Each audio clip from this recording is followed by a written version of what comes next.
Hey friends, if you encounter Microsoft Store error 0x80070032 on Windows, then please watch this video. I will guide you through the resolutions.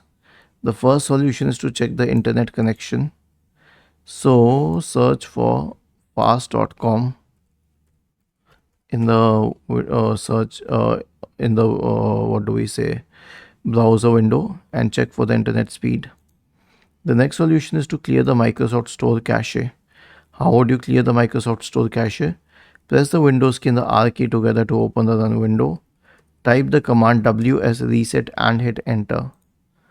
The next solution is to repair the Microsoft Store. And how would you do that? Search for Store in the Windows search bar and then go to App Settings. And then scroll down to the Terminate section, click on Terminate, click on Repair. And if this doesn't help, then just reset it. Okay, it will need a while for it to complete the bars, and once you get a tick on both of these options, your job will be done. Was this helpful? If yes, then please subscribe to the channel. If not, then let us know in the comment section of the video on how we could help you further. Thank you for watching this video and have a nice day.